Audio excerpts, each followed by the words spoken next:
Donc, où en est actuellement la situation? À combien y aurait-il de malades estimés en Polynésie et combien de décès? C'est vrai que nous sommes dans une situation un peu particulière, parce qu'en termes de malades avérés à travers des tests, aujourd'hui on peut confirmer qu'il y a 80 patients testés avérés comme étant porteurs de la grippe A. Mais par rapport à l'explosion de l'épidémie, toutes les courbes démontrent à prouver que nous serions plutôt confrontés à un nombre estimé entre 8 000 et 10 000 malades dans toute la Polynésie. Donc il y a vraiment une explosion de l'épidémie. Et malheureusement, on a aussi enregistré le cas de 3 décès. 3 décès officiels. Oui. Est-ce que vous pouvez nous en dire plus sur ces cas de décès? C'était des cas à risque, donc. Complètement, c'était des personnes à risque. Chacune souffrait déjà de pathologies assez lourdes. Et dans ce cas-là, l'épidémie de grippe A est arrivée un peu comme une goutte d'eau qui a fait déborder le vase. Il s'agissait dans un premier cas d'une personne de 24 ans qui avait subi ce qu'on appelle une splénectomie, ablation de la rate. Dans un deuxième cas, d'un enfant, d'un nourrisson.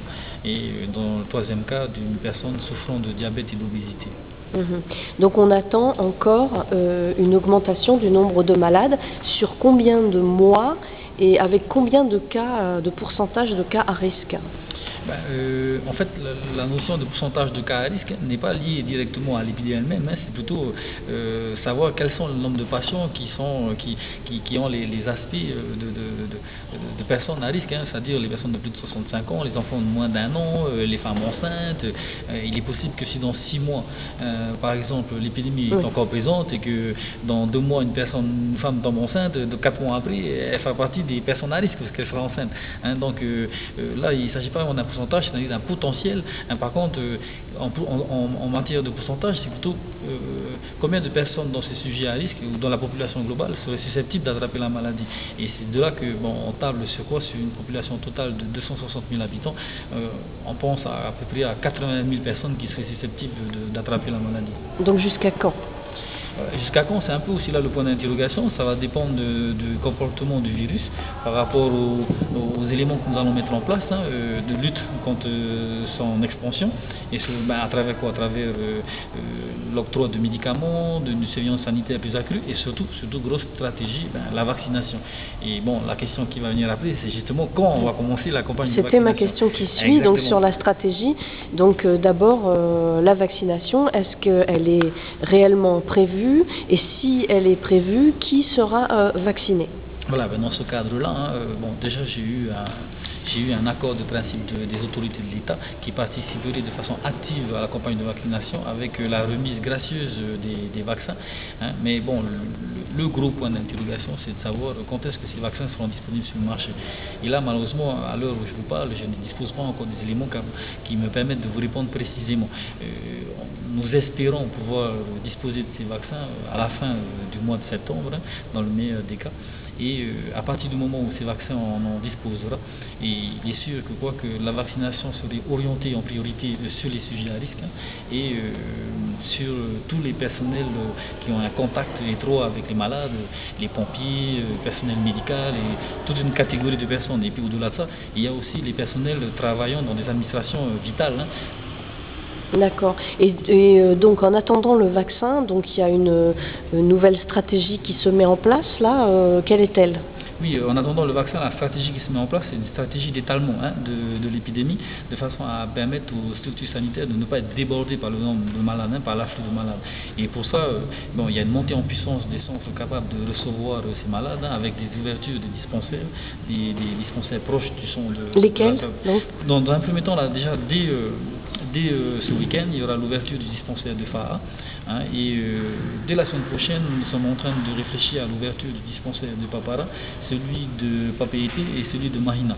Et en fonction de l'évolution de l'épidémie, on va certainement travailler et réfléchir à la possibilité d'ouverture de dispensaires supplémentaires sur l'île de Tahiti et sur l'île de Moorea, voire dans les archipels éloignés. Est-ce que la mesure concernant les écoles va rester Voilà.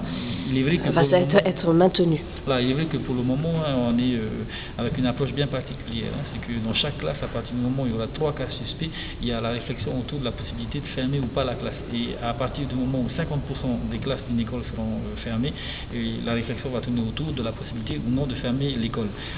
Et au fur et à mesure de l'évolution de l'épidémie, là aussi on va réfléchir et on va affiner notre approche. Il est possible que nous mettrions le curseur un peu plus haut, c'est-à-dire qu'au lieu de 3 cas suspects, ça serait 5 cas suspects, ou peut-être 6 cas suspects.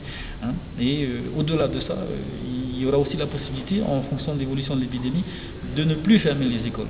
Et c'est le cas actuellement dans certaines régions du monde contaminées par la grippe A. Les écoles ne se ferment plus. Il y a un exemple tout simple, c'est celui de la Nouvelle-Calédonie, où la préconisation, c'est de ne plus fermer les écoles. D'accord. Donc il y a aussi des nouvelles mesures venant de l'État. Oui, effectivement, l'État participe maintenant activement à la lutte contre l'épidémie de grippe. On a eu une confirmation de la part du ministère de l'Intérieur en métropole, qui est le ministère de tutelle des territoires d'outre-mer. Ils nous apportent leur aide active, à travers quoi? À travers l'envoi de 5000 doses de Tamiflu sous forme pédiatrique. Nous en disposions déjà de 400, mais pas assez. Et puis il était possible de pouvoir en fabriquer en milieu hospitalier ou pharmaceutique, mais ça avait une durée de vie de 15 jours. Là, la forme pédiatrique qu'on nous amène, qui est une forme pharmaceutique, a une durée de vie beaucoup plus longue. Et donc ça vous permet de faire face à l'afflux de malades, d'enfants malades. Et ils arrivent quand ces doses? Le communiqué que j'ai reçu du ministère de l'Intérieur, c'était dans les heures qui viennent. Donc j'imagine que c'est quelque chose qui va se faire très rapidement. Et au-delà de ça, si j'ai eu la confirmation que l'État nous donnerait gracieusement les vaccins, j'ai eu la confirmation aussi que l'État va nous envoyer dans les heures qui viennent toujours des professionnels de santé, infirmiers et médecins, et qui seront dévolus à la prise en charge des sujets les plus graves. Et en même temps d'autres mesures comme la mise à disposition d'un hôpital de campagne pour le SAMU, pour pouvoir le monter quelque part et faire face à un afflux supplémentaire de patients.